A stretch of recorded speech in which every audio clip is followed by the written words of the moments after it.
Hi friends, আমরা আগের ক্লাসে এনার্জি সেক্টর টপিকটা শেষ করে ফেলেছি। আজকের ক্লাস থেকে শুরু হতে যাচ্ছে ট্রান্সপোর্ট সেক্টর। ট্রান্সপোর্ট সেক্টর এর আন্ডারে থাকছে 4-5টা মেজর টপিক। সেটা হচ্ছে road transport, railway transport, civil aviation, waterway transport প্রভৃতি থাকছে। তো আজকের ক্লাসে আমরা পড়ছি রোড ট্রান্সপোর্ট। ভারতীয় রোড খুবই ইম্পর্ট্যান্ট, কারণ পৃথিবীর রোড যত হচ্ছে কি রোড নেটওয়ার্ক আছে বিভিন্ন দেশে, তার মধ্যে ইন্ডিয়া কিন্তু প্রায় প্রথম সারির দিকেই থাকে। আর ইন্ডিয়ার যা রোড আছে তার মধ্যে সবচেয়ে বেশি পরিমাণ এখনও পর্যন্ত আছে রুরাল রোড, প্রায় 70%। এটা খেয়াল রাখতে হবে। তার মানে কি আমাদেরকে ডেভেলপমেন্ট করার জন্য আরও অনেক কিছু অপশন আছে, মানে আরও অনেক কাজ আছে। তো চলো দেখি আমাদের ইন্ডিয়ান গভর্নমেন্ট কী কী মানে স্টেপ নিয়েছে, কী কী স্কিম লঞ্চ করেছে এই সেক্টরটাকে ডেভেলপ করার জন্য। প্রথম স্কিম হচ্ছে ন্যাশনাল হাইওয়েজ ডেভেলপমেন্ট প্রজেক্ট। হ্যাঁ, এটার মাধ্যমে রাস্তা চওড়া করা, পুনর্বাসন করা বা আপগ্রেড করা প্রভৃতি হচ্ছে মানে এই এই প্রজেক্টের আন্ডারে রাখা হয়, এবং 1998 সাল থেকে এই প্রজেক্ট কিন্তু হয়ে আসছে। তো প্রতি বছর বছর বা 5-4 বছর পর পর হচ্ছে নতুন নতুন মানে প্ল্যান আসে। হ্যাঁ, প্ল্যান ইনক্লুড করা হয় প্রজেক্টের মধ্যে। ঠিক আছে। সেকেন্ড প্রজেক্ট হচ্ছে ভারতমালা পরিযোজনা। 2017-18 অর্থবর্ষে এই স্কিমটা আনা হয়। এই স্কিমের আন্ডারে 26,000 কিলোমিটার মানে রাস্তা, ইকোনমিক করিডোরের আন্ডারে যেসব রাস্তা আছে সেগুলোকে ডেভেলপ করার কথা, মানে ডেভেলপ করার প্ল্যান রাখা হয়েছে। তো সেই কাজটা চলছে, এখনও অনেকটা কাজ হয়েও গেছে, চলছেও এটা। তারপর হচ্ছে সেতু ভারতম। সেতু ভারতম হচ্ছে প্রজেক্টের মধ্যে রাখা হয়েছে এরকম যে যত ইন্ডিয়াতে রোড ট্রান্সপোর্ট আছে, যেখানে কিনা মাঝখানে রেলওয়ে ক্রসিং আছে, সেগুলোকে বন্ধ করার চেষ্টা করা হচ্ছে। এই হচ্ছে সেতু ভারতম। চার ধাম মহামার্গ বিকাশ পরিযোজনা। এই প্রজেক্টের আন্ডারে 889 কিলোমিটার, যেগুলো কিনা 4 ধাম আছে, মানে ধর্মীয় স্থান, গঙ্গোত্রী, যমুনোত্রী, কেদারনাথ এবং বদ্রীনাথ উত্তরাখণ্ডের। তো এই 4টা যে ধর্মকর্ম যাতে মানুষ করতে পারে, মানে যাদের মনে রিলিজিয়ান সেন্টিমেন্টটা আছে, ধর্ম সেন্টিমেন্টটা যে আছে, তাদের এই সেন্টিমেন্টকে রেসপেক্ট করে সেন্ট্রাল গভর্নমেন্ট কিন্তু এই 12,000 কিলোমিটার, মানে কি 12,000 কোটি টাকার প্রজেক্ট রেখেছে 889 কিলোমিটার রোডকে ডেভেলপ করার জন্য। ঠিক আছে। এরপর লজিস্টিক্স এফিসিয়েন্সি এনহান্সমেন্ট প্রোগ্রাম। তো ইন্ডিয়ার মাল্টি মোডাল লজিস্টিক্স পার্কস তৈরি করার কথা বলা হচ্ছে, এবং কিছু ডেভেলপমেন্টও করার কথা বলা হয়েছে, প্ল্যান রাখা হয়েছে। তাহলে কী কী বললাম আমরা? প্রথমত আমরা আসি যে ন্যাশনাল হাইওয়েজ ডেভেলপমেন্ট প্রজেক্ট বা এনএইচডিপির পর আসছে ভারতমালা পরিযোজনা, তারপর সেতু ভারতম, চার ধাম মহামার্গ বিকাশ পরিযোজনা, লজিস্টিক্স এফিসিয়েন্সি এনহান্সমেন্ট প্রোগ্রাম। ঠিক আছে।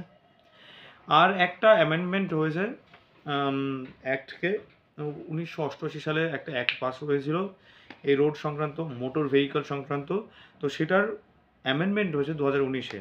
কীরকম অ্যামেন্ডমেন্ট? যে যদি কোনো হেলমেট ছাড়া বা মানে কি যে বাইকে ট্রাভেল করে, বা যদি লাইসেন্স না থাকে, বিভিন্ন রকমের কাগজপত্র যদি না থাকে, তবে তার পেনাল্টি 10% পার ইয়ার বৃদ্ধি করতে হবে, এরকম অ্যাক্টে বলা হয়। তারপর নতুন ধরনের পেনাল্টি নিয়ে আসা হয়েছে, যেমন কি ওভার সাইজড ভেহিকলস। যত রোড ট্রান্সপোর্টের জন্য যে ভেহিকলটা মানে ইউজ করার কথা তার থেকে বেশি সাইজের করেছে। তো ইমার্জেন্সি মানে কি বলবো, তারপর মডিফাই করে অনেক সময় গাড়ি, তো সেই ক্ষেত্রেও কিন্তু ফাইন লাগানোর মানে প্রভিশন আছে এখানে। ঠিক আছে। তারপর মিনিমাম কম্পেনসেশন, মানে যদি দুর্ঘটনা ঘটে, অ্যাক্সিডেন্ট হয়, তাহলে মিনিমাম কম্পেনসেশন কত হতে পারে সেই নিয়ে মানে কি যে বিল পাস হলো, সেই প্রভিশন রাখা আছে।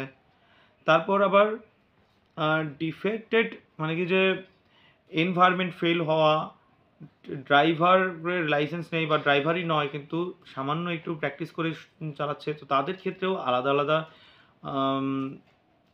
কি বলে প্রভিশন আনছে কি করে সেটা ফাইন লাগানো যেতে পারে। আবার সেন্ট্রাল গভর্নমেন্ট হচ্ছে কি যে ইমার্জেন্সি মানে যদি কোনো ইমার্জেন্সি সিচুয়েশন থাকে সেই ইমার্জেন্সি সিচুয়েশনে মানে অনেক সময় কাগজপত্র দেখা হয় না ঠিকঠাকভাবে, দেখলেও হচ্ছে কি মাফ করে দেওয়া মানে কি ছেড়ে দেওয়া হয়। তো সেই ইমার্জেন্সি সিচুয়েশনকে আরও বেশি ভালো করে ডিফাইন করা হয়েছে। অনেকেই কিন্তু এনজিওর কথা বলে মিস ইউজ করে, এনজিওতে কাজ করছে ঠিক আছে, সঙ্গে আই কার্ডটা রেখে দিল, পার্সোনাল ইউজের সময় সেই আই কার্ডটা দেখিয়ে দিচ্ছে কিন্তু পুলিশটা কিন্তু ছেড়ে দিচ্ছে। হ্যাঁ, তো এটা ইমার্জেন্সি সিচুয়েশন দেখিয়ে করে, তো সেই ইমার্জেন্সি সিচুয়েশনকে আরও বেশি ভালো করে সেটাকে ডিফাইন করে দিয়েছে, ঠিক আছে। তারপর ন্যাশনাল রোড সেফটি বোর্ড তৈরি করা হয়েছে, আরও কী কী প্রবলেম হচ্ছে সেটাকে দেখার জন্য, সেফটি মেজার আনার জন্য, ট্রাফিক ম্যানেজমেন্ট নতুন ট্রাফিক ম্যানেজমেন্ট আনার জন্য। হ্যাঁ, তারপর motor vehicle accident fund, motor vehicle accident fund রাখা হয়েছে কম্পেনসেশনের জন্য, বা হচ্ছে যদি গভর্নমেন্ট মানে কি গাফিলতি থাকে তাহলে সেই ক্ষেত্রেও হচ্ছে অ্যাক্সিডেন্ট হলে সেটা গভর্নমেন্ট দায়ী হতে পারে, সেই ক্ষেত্রেও কিন্তু গভর্নমেন্ট প্রভিশন রেখেছে, আলাদা ফান্ড তৈরি করেছে, সেখান থেকে টাকা দিয়ে যদি কিছুটা ক্ষতিপূরণ দেওয়া যায়। তো এই হচ্ছে কি যে মোটর ভেহিকেল অ্যামেন্ডমেন্ট অ্যাক্ট 2019, ঠিক আছে। তাহলে কী কী পড়লাম আমরা এই ক্লাসে? একটা পড়লাম ন্যাশনাল হাইওয়ে ডেভেলপমেন্ট প্রোগ্রাম 1998, যেখানে কিনা রিহ্যাবিলিটেশন ডেভেলপমেন্ট, তারপরে ওয়াইডেন করা, রাস্তা ওয়াইড করা, সেই ক্ষেত্রে রাখা মানে সেই প্ল্যানগুলো রেখেছিল গভর্নমেন্ট এবং সেটা অনেকটা ইমপ্লিমেন্ট করেওছে। তারপর ভারতমালা পরিযোজনা 26,000 কিলোমিটার ইকোনমিক করিডোরকে ডেভেলপমেন্ট করা, রোড বাইপাস এলিভেটেড করিডোর তৈরি করা, তারপর মাল্টি মোডাল লজিস্টিক্স পার্ক তৈরি করা, এসব প্ল্যান রাখা হয়েছিল। তারপর সেতু ভারতম ক্রসড রোড এবং রেলওয়েগুলোকে বন্ধ করা। হ্যাঁ, তারপর চারধাম মহামার্গ বিকাশ পরিযোজনা 12,000 কোটি টাকার প্রজেক্ট, 889 কিলোমিটার রাস্তাকে ডেভেলপ করার কথা মানে ডেভেলপ করার প্ল্যান নিয়ে আসা হয়েছিল। সেটা কোথায়? গঙ্গোত্রী, যমুনাত্রী, কেদারনাথ এবং বদ্রীনাথের যাত্রাপথে। তারপর logistics efficiency enhancement programme, multi modal logistic park তৈরি করা। তারপর আসি মোটর ভেহিকলস অ্যামেন্ডমেন্ট অ্যাক্ট 2019, সেখানে ফাইন বাড়িয়ে দেওয়া, নতুন ফাইন ইনক্লুড করা, তারপর ইমার্জেন্সি মানে কি যে সিচুয়েশন ডিফাইন করা, তারপর কী বলবো ক্যাশ মানে মোটর ভেহিকল অ্যাক্সিডেন্টেড ফান্ড তৈরি করা, এসব মানে কি এই অ্যাক্টের মধ্যে আসে, ঠিক আছে। তো আজকের ক্লাসে আমরা রোড শেষ করে ফেললাম, নেক্সট ক্লাসে আমরা রেলওয়ে ট্রান্সপোর্ট শুরু করতে যাচ্ছি, সঙ্গে থেকো, বাই।